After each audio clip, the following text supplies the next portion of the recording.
Hoy te voy a explicar qué es la inflación, cuáles son sus causas y sus consecuencias. Todo ello de una forma muy clara y lo más importante, ¿qué podemos hacer para sufrirla lo menos posible? Si es que podemos hacer algo. Hola, soy Jesús Sánchez y esto es el capítulo 305 de Quiero ser rico, el podcast de los pequeños ahorradores que soñamos con la libertad financiera. Recuerda que aparte del podcast semanal, todas las semanas envío un correo electrónico, una newsletter, un boletín en el que te cuento algunos consejos de finanzas personales que no comparto en este podcast. Si quieres anotarte a mi boletín, a mi newsletter, hazlo en quieroserrico.com/lista. quieroserrico.com/lista. Bien, pues vamos con el tema de hoy, con la inflación. Antes de entrar en materia, decirte que este podcast es un poco diferente. Te voy a explicar qué es la inflación, qué es lo que puedes hacer para hacerle frente, y lo voy a hacer de una forma lo más entendible posible. Digo que esto es un nuevo formato porque voy a mezclar aspectos más técnicos con algo de actualidad y lo más importante, con consejos prácticos para el día a día. En el apartado comentarios me puedes dejar tus impresiones y así podré crear más contenido acorde a tus gustos. La inflación. Llevamos años con el cuento de que viene el lobo, que viene el lobo. Pues el lobo ya está aquí y es muy grande. Y sí, claro, me estoy refiriendo a la inflación. Vamos a conocer algunas de sus causas y sus posibles consecuencias. En primer lugar, ¿qué es la inflación? La inflación en economía es el aumento generalizado y sostenido de los precios de los bienes y servicios. Es decir, que los precios suben un mes y siguen subiendo al otro mes, y al otro, y al otro, y al otro, y al otro. Seguro que te ha pasado o has escuchado a alguien que le ha pasado, que se ha dado cuenta que en lo que va de año, en solo unos pocos meses, algún producto que compra habitualmente le han subido el precio más de una vez. El ejemplo favorito es el pan. Es que este año en la panadería me han subido el pan 2 veces. Y cuando los precios suben, cada vez se puede adquirir, se puede comprar menos bienes o menos servicios con la misma cantidad de dinero. Vamos, que cada vez te alcanza menos la misma cantidad de dinero. Por eso se dice que la inflación disminuye el poder adquisitivo de la moneda. Mismos euros, cesta de la compra más pequeña.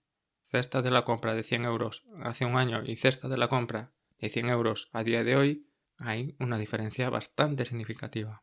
Bien, pues ya sabemos qué es la inflación. ¿Y cuáles son sus efectos negativos? Pues básicamente lo que te acabo de contar. Poder comprar menos cosas con el mismo dinero.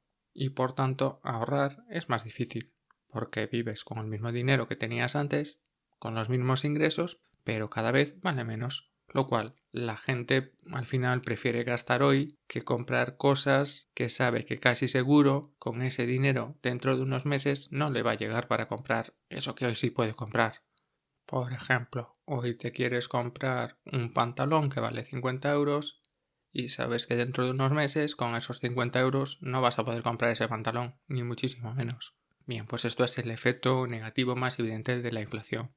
También tiene algunos efectos positivos, aunque para los ciudadanos a corto plazo los efectos son solo negativos. Bien, pues los efectos positivos. Cuando la inflación es alta, los bancos centrales pueden subir las tasas de interés nominal, con la intención de frenar la inflación, pero lo más importante es que llegado un momento estos tipos de interés se pueden bajar para incentivar la economía. ¿Cómo te puedo explicar esto? Vamos a pensar que el Banco Central es como un granero. Cuando la inflación sube, lo que hacen los bancos centrales es almacenar grano. Cuando la inflación baja o hay problemas económicos, sacan grano de sus graneros. Más o menos ese es el trabajo del Banco Central. No almacenan grano, sino que almacenan moneda, crean y destruyen dinero. Lo cual al final, hacerlo bien es muy difícil. Hacerlo mal es algo catastrófico. Y creerse que saben lo que hacen y que son los salvadores del mundo, eso es muy peligroso. Las causas de la inflación pueden ser muchas, pero una inflación si es muy alta, también llamada hiperinflación, la causa principal se dice que siempre es una excesiva oferta de dinero. Vamos, que los bancos centrales abrieron los graneros de forma muy generosa durante muchísimo tiempo. Y esto es un poco lo que está pasando. Digamos que hay varios tipos de inflación. Por ejemplo, en primer lugar está la inflación por política monetaria. La inflación por política monetaria es la provocada por los bancos centrales. Los bancos centrales en sí no originan la inflación directamente, pero sus actuaciones afectan a muchísimas partes de la economía y esta antes o después pues, se va a sentir. Es lo mismo que organizar una fiesta con bebida gratis. Pues organizar una fiesta y tener bebida gratis no va a provocar que te emborraches, pero sí va a favorecer las condiciones para que bebas. Esta es una de las causas o un tipo de la inflación. El segundo tipo es por culpa del consumo o por culpa de la demanda. Ya sabes, el tema de la ley de la oferta y la demanda. Si aumenta la demanda o hay escasez de algunos productos, los precios aumentan. El ejemplo más claro que todos conocemos es el de las mascarillas. En plena ola del COVID, en primavera de 2020, el precio de las mascarillas se multiplicaron. Se multiplicaron por muchísimo. ¿Por qué? Porque había muchísima demanda y había muy poca oferta. Actualmente tenemos problemas con las cadenas de suministro, a lo que se añade una guerra en Ucrania, lo cual complica todo muchísimo más. Pedro, mi asistente que me ha ayudado un poco a preparar este podcast, me indicaba que también existe una diversificación en materias primas durante años por tema de políticas ecológicas. Yo la verdad es que estoy totalmente en desacuerdo con esta afirmación.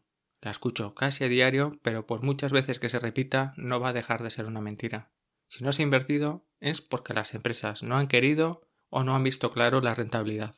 Es eso y nada más. Las diferentes políticas ambientales ocasionan que unas zonas sean más sencillo que en otras hacer determinados proyectos, pero nada más. Bien, dejemos el tema este y vamos con el tercer tipo de inflación. Inflación por costos. La inflación por costos es cuando las materias primas aumentan de precio y los compradores de estas materias primas aumentan los precios de sus productos. Vamos, básicamente para mantener los márgenes o al menos para que no pierdan dinero. La inflación por costos es, en cierta medida, una segunda ola de esa primera inflación. También hay un cuarto tipo de inflación que es la generada por expectativas de inflación. Prever que habrá inflación origina más inflación. ¿Por qué? Bueno, pues en primer lugar se pueden empezar a subir los precios antes para evitar sustos o problemas. Por ejemplo, si eres constructor y te contratan construir una vivienda, como ves que los precios de los materiales suben cada día, puedes intentar aumentar un poco los márgenes para no pillarte los dedos. Es decir, estás aumentando los precios antes de por si acaso.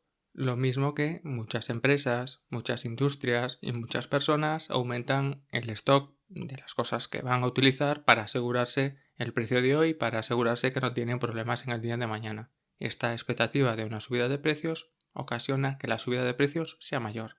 Y por último, un quinto tipo de inflación es la que se llama inflación generada por puja distributiva. Esta inflación sucede cuando los trabajadores piden aumentos de salarios para contrarrestar los efectos de la inflación. Esta segunda o mejor dicho tercera ola de inflación hace que las empresas al final tengan que aumentar sus tarifas para poder mantener los márgenes, que a su vez provoca que la inflación siga subiendo. Pues esto es así un poco a nivel teórico, los diferentes tipos de inflación, o mejor dicho, casi causas de la inflación que pueden existir. Pero vamos a ver un poco más los efectos reales de la inflación. Un aumento a nivel general de los precios implica una disminución del poder adquisitivo de la moneda. Es decir, que cuando los precios suben, puedes comprar menos cosas. A nivel de inversiones, una inflación alta también es peligrosa. Los ahorradores inversores ven cómo su dinero vale cada vez menos de una forma muy rápida. Y lo que te había costado meses de ahorro, ahora no te va a llegar a casi nada. En el caso de los prestatarios, la gente que tiene deudas, vamos, ven cómo si sus salarios y sus ingresos van aumentando, aunque sea de una forma más lenta que la inflación, ven que cada vez es más fácil pagar las deudas que tienen. Una deuda contraída hace varios años ahora va a ser muchísimo más asequible pagar, al menos en teoría. El principal efecto de la inflación en una economía de mercado es que básicamente se destruye el sistema de precios. Esto quiere decir que ya no sabes si estás comprando caro, si estás comprando al precio que realmente es porque ha subido el producto o si realmente ya estamos viendo una oferta. Y como ya no sabes cuáles son los precios de referencia, la gente empieza a desconfiar, empieza a dudar y como siempre también habrá gente que se quiera aprovechar de esta situación. Una alta inflación tiene consecuencias y la consecuencia más evidente es que antes o después va a venir una crisis. Los precios suben y suben hasta que llega un momento que una parte de la gente, una parte de la población es imposible que los pague. No los paga porque no quieren o porque no pueden. Es que si al final no te alcanza para todo, empiezas a recortar algunos gastos o buscas alguna alternativa. Algunos negocios pues empiezan a tener problemas y estos problemas al final se traducen en despidos. Despidos igual a menos gente con dinero para gastar y el problema empieza a ser cada vez mayor. Menos dinero significa menos ingresos para las empresas, a su vez estas tienen que despedir, más gente en el paro, menos dinero en la economía. Pero no solo es esto, los bancos centrales para frenar la inflación suben los tipos de cambio. Las empresas, cuando van a pedir nuevos créditos, van a renegociar sus pólizas de crédito, o las personas que tienen hipoteca a tipo variable, les suben los tipos y al final les queda menos dinero para gastar. Las empresas pueden subir los precios, las personas no. Y con tipos altos y menos crédito, la economía al final se tiene que frenar. Algunas empresas que puede que lo estén haciendo bien, que tengan planes de expansión, que estos planes a su vez necesitan financiación, pero no pueden acceder al mismo o tienen problemas, pues prefieren suspender o ralentizan sus proyectos de expansión, por no hablar ya de las empresas que ya tenían problemas, que de repente los bancos les dejan de financiar y en muchos casos pues terminan con la empresa. Bien, pues con todo esto ya sabemos qué es la inflación, sus causas, sus consecuencias, pero vamos a bajar los pies a tierra y vamos a ver qué podemos hacer nosotros, cómo enfrentarnos nosotros a una posible inflación, o mejor dicho, a una posible crisis financiera. Yo tenía varios consejos que quería compartir contigo de cómo enfrentar una crisis financiera, pero me he hablado con Carlos Slim y he cambiado de opinión. Bueno, Carlos Slim es el hombre más rico de México, el más rico de toda América Latina y la persona número 12 más rica del mundo. Y Carlos me ha pasado unos consejos para compartir en el podcast. Bueno, que no, que es una broma. No conozco personalmente a Carlos Slim, pero estos sí que son sus consejos. Son consejos que Carlos Slim dio a sus empleados para hacer frente a la crisis de 2008. Uno de sus consejos es baja el nivel de gastos personales. No quieras tú solo salvar la economía con tus gastos personales. Reduce los gastos y piensa en lo que realmente es imprescindible para ti. En segundo lugar, ahorra lo más posible. Es decir, ve creando diferentes fondos o diferentes colchones por si las cosas empiezan a poner peor. En tercer lugar, o mejor dicho, es el primer consejo que Carlos Slim da a sus empleados, es cuida de tu empleo. Bueno, que me da a mí que es un consejo con un poco de interés por su parte. Bien, pues eso, cuida de tu empleo. Que tal vez no puedas hacer mucho por salvar tu empleo, pero por lo menos no des motivos para que te pongan el primero de la lista. También elimina tus deudas. Ve poco a poco reduciendo el importe de tus deudas. Las deudas, en un mal momento, en un problema de ingresos, al final estas deudas van a ser una gran carga en el mes a mes. Otro consejo es ten dinero en el banco. Tal vez en España esto no sea un consejo muy habitual. La mayoría de la gente tiene el dinero en el banco. Pero en otros sitios, en México, en parte de América Latina, en Estados Unidos, es frecuente que la gente guarde cantidades importantes de dinero en su casa. Oye, yo no sé si va a quebrar algún banco o nos vamos a volver a una situación como 2008. Es posible, pero bueno, está el fondo de garantía de los depósitos, hay un montón de controles y no creo que el dinero en el banco sea un lugar inseguro. Otro consejo es que entiendas la diferencia entre pagar con la tarjeta de crédito y pagar a crédito. Pagar con la tarjeta de crédito no implica pagar a crédito. Es decir, que puedes saldar tu saldo a final de mes y pagar todas tus deudas. Pagar a crédito es pagar más por lo mismo. Entiende claramente cuál es la diferencia. No compres en ofertas sin intereses. Sí, suena muy bien, no vas a pagar intereses, vas a pagar lo mismo pero en cómodos plazos. Lo que pasa que al final vas a estar comprometido, tu yo del futuro va a estar comprometido con unos pagos que a lo mejor no le puede hacer frente. Así que si vas a comprar algo que realmente es importante para ti, reúne primero el dinero y luego págalo. No quieras hacerlo al contrario. Otro consejo es que no prestes dinero. Si conoces a algún familiar, algún conocido que tiene problemas económicos, que tiene problemas financieros, lo peor que puedes hacer por él y por ti es prestarle dinero. Que puede ser una situación puntual. Sí, todos lo entendemos, pero lo más habitual es que esa situación cada vez sea más y más problemática.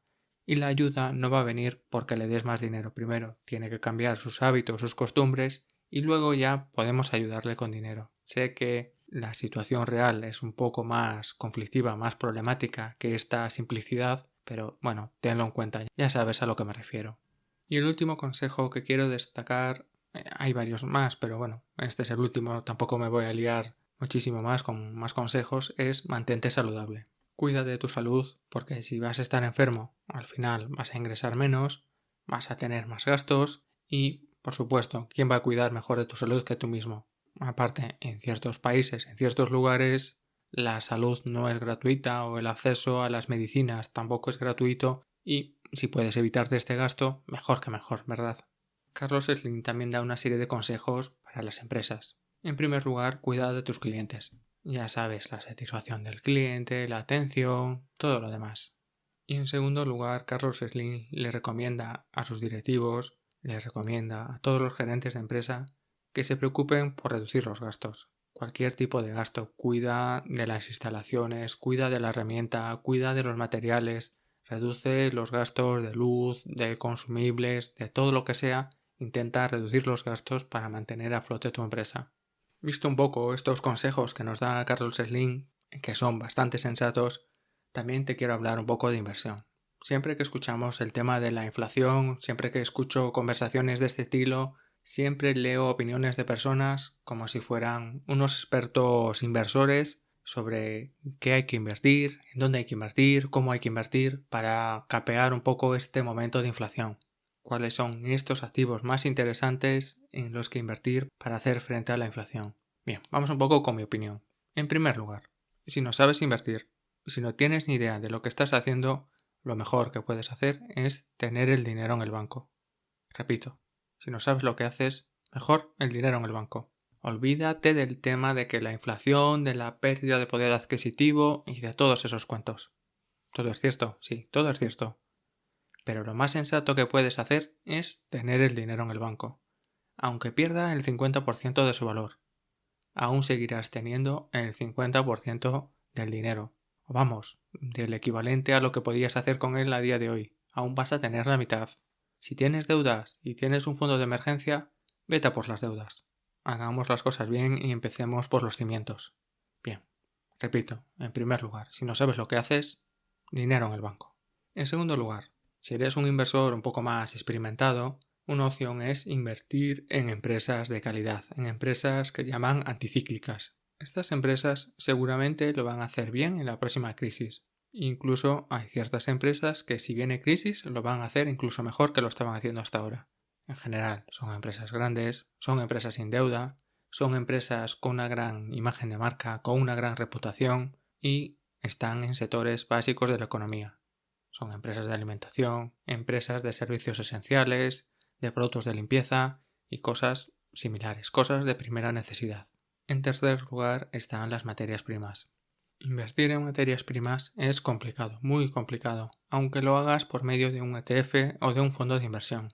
Generalmente, cuando nos damos cuenta o cuando la inflación es más que evidente, las materias primas casi seguro que ya estás llegando tarde. Habitualmente las materias primas son lo primero que sube y luego es cuando ya empieza a transmitirse esta inflación al resto de la cadena, a los consumidores. A mí que me digan que el kilo de cobre ha subido no sé cuánto, pues bueno, casi que me da igual.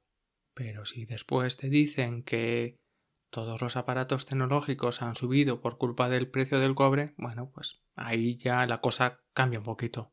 Bien, pues invertir en materias primas es bastante complicado y lo más probable es que en el momento que ya hay inflación es que ya seguro que llegas tarde. Al menos ya te habrás perdido la parte más importante de la fiesta. Aún así, es una buena recomendación. En cuarto lugar está invertir en pisos, en viviendas, en inmuebles. Generalmente, los bienes raíces, las propiedades inmobiliarias, cuando hay inflación, suelen hacerlo bastante bien. Si los precios suben, las viviendas habitualmente suben. Y si hay una crisis, pues las viviendas suelen aguantar bastante bien. Al menos si la crisis es más o menos corta y no demasiado profunda. No como hemos visto en 2008-2012. Sino lo más habitual es que la vivienda sí que pueda aguantar. Invertir en inmuebles no es algo tan fácil, no es algo tan sencillo. Tienes varias alternativas. Puedes invertir en acciones de algún REIT, de alguna empresa inmobiliaria, de alguna empresa del sector inmobiliario.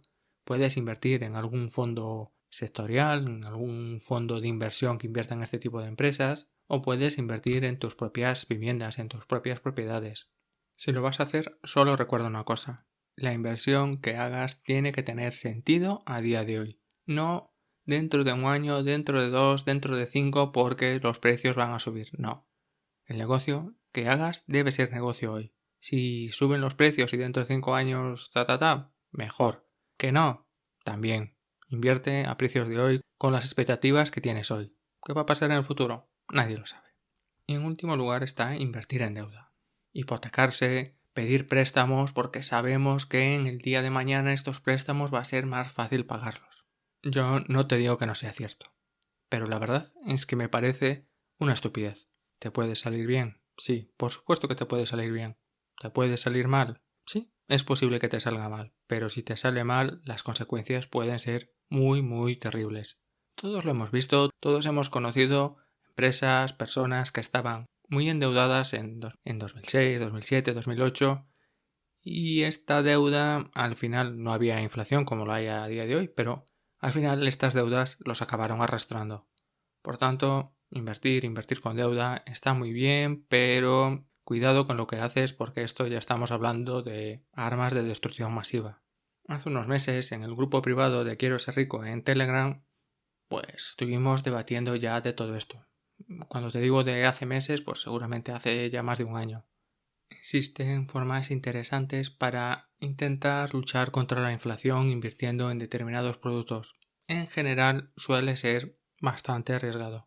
Si crees que la inflación va a ser muy muy elevada, que vamos a llegar al fin del mundo, bueno, siempre hay un consejo en lo que puedes invertir. Si piensas que va a venir un apocalipsis zombie, pues ya sabes en lo que hay que invertir. Alimentos, productos de limpieza, armas y munición. Con esto no te estoy dando ningún consejo de inversión, ni muchísimo menos. Y bien, esto es todo por hoy. Recuerda que aparte del podcast semanal comparto más información, más consejos en la newsletter semanal.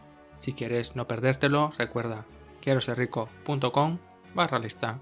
Y esto es todo por hoy. Te deseo un maravilloso día y nos escuchamos la semana que viene. ¡Hasta luego!